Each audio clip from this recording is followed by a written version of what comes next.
sommes aujourd'hui donc sur le salon Studirama des grandes écoles de Paris. Je suis donc en compagnie de Pierre Schott. Vous êtes enseignant en physique-chimie du cycle intégré international de l'ISEP. Bonjour. Bonjour.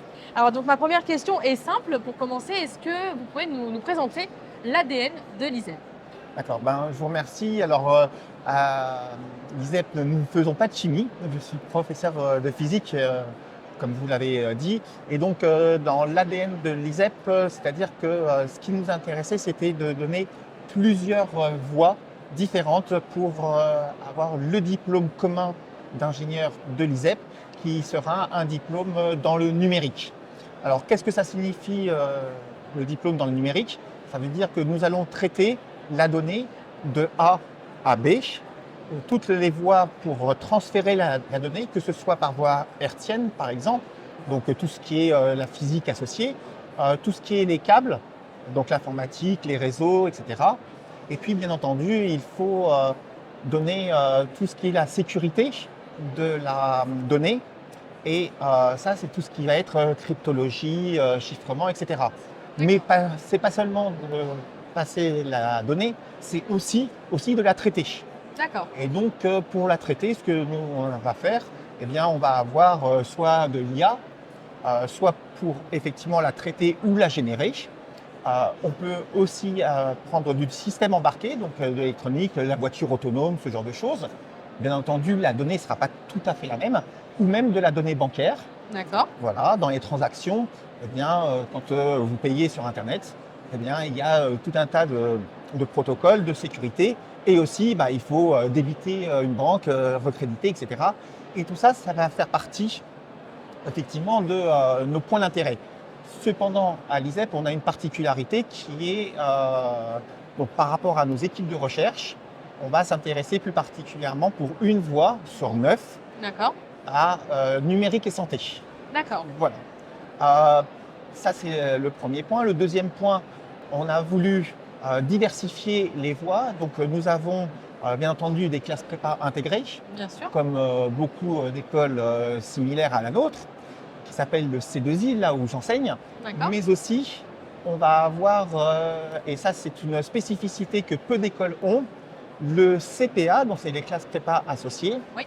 Ce qui signifie que finalement, on va faire le programme de prépa avec des professeurs de l'éducation nationale, et nous donnons simplement les locaux, et les étudiants qui prennent cette voie-là, eh bien, ils veulent avoir une formation de base encore plus théorique que ce qu'on propose au C2I, mais avec le côté concours en moins, puisque lorsqu'on a la moyenne, que ce soit dans les différentes voies, eh bien, on passe d'année en année, et notamment dans le cycle ingénieur. Alors donc justement, nous, on va se focaliser sur les modalités d'admission, d'intégration à l'ISEP post-bac. Mais avant de faire ce zoom, est-ce que vous pouvez nous rappeler brièvement les différentes voies d'accès justement pour être formé à tous ces domaines que vous venez d'évoquer? Eh bien, a priori, il n'y a qu'une seule voie d'accès après bac, qui c'est le concours puissance alpha. Donc, et là, vous allez choisir nos différentes filières, que ce soit le CPA, le C2I ou le C2I anglophone.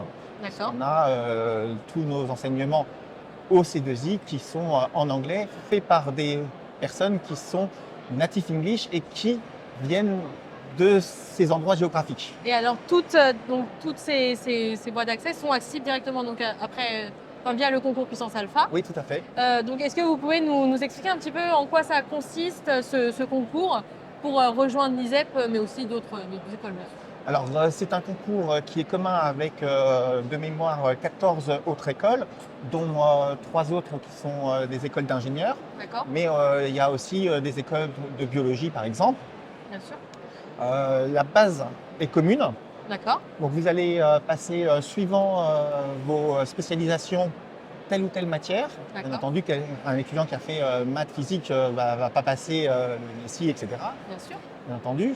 Et puis, nous allons récupérer à l'ISEP les résultats de ce concours. Et ensuite, nous allons faire un premier classement. Et puis, nous allons appeler les étudiants par rapport à leur classement D'accord. pour soit un entretien complémentaire, Ok. voilà, pour ceux qui sont pas tout à fait dans le haut du chapeau, ou une intégration directe, D'accord. voilà ce qu'on appelle nous les grands admis. D'accord. Et à la suite de cela, eh bien, vous pourrez intégrer l'école ou pas. Je tiens à préciser que dire que l'ISEP vous admet ou pas ne veut pas dire que vous ne ferez pas un bon ingénieur. C'est simplement que par rapport à vos souhaits, et les souhaits, il faudra les dire au moment de l'entretien, eh bien, est-ce qu'on peut vous accompagner dans ce projet ou pas? Bien sûr. Et si on ne peut pas vous accompagner, on préfère vous dire, eh bien, il y a d'autres écoles qui vous permettront d'avoir votre projet professionnel, d'atteindre ce projet professionnel. Alors, avant de parler de l'entretien oral, j'avais juste une question qui revient, c'est vrai, souvent pour les jeunes qui sont en terminale actuellement. C'est est-ce qu'il y a des spécialités précises sur lesquelles l'ISEP fait attention dans les dossiers, dans les candidats qu'elle recrute? Est-ce qu'il y a des spécificités que vous conseillez à des étudiants qui souhaiteraient justement rejoindre votre école? Alors, pour les spécialités, Baccalauréat, bien sûr. oui, oui, tout à fait. Donc, on a le combo gagnant, mais qui est pour l'ensemble des filières scientifiques, qui est le maths physique. Bien sûr. Ensuite, on a un maths et une autre matière scientifique, donc que ce soit NSI ou SI. Et puis, nous intégrons aussi des STI2D. Bien sûr. Voilà.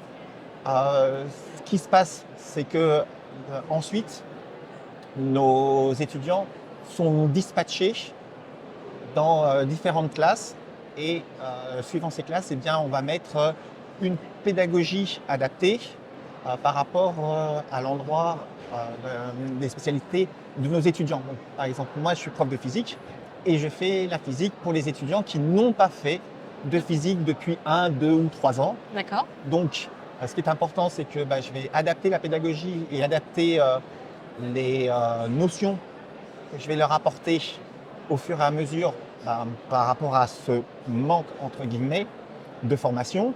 Mais ce qui est le plus important, c'est que nous voulons absolument que les étudiants aient la même formation et Bien donc sûr. ils vont passer les mêmes interrogations tout au long de l'année.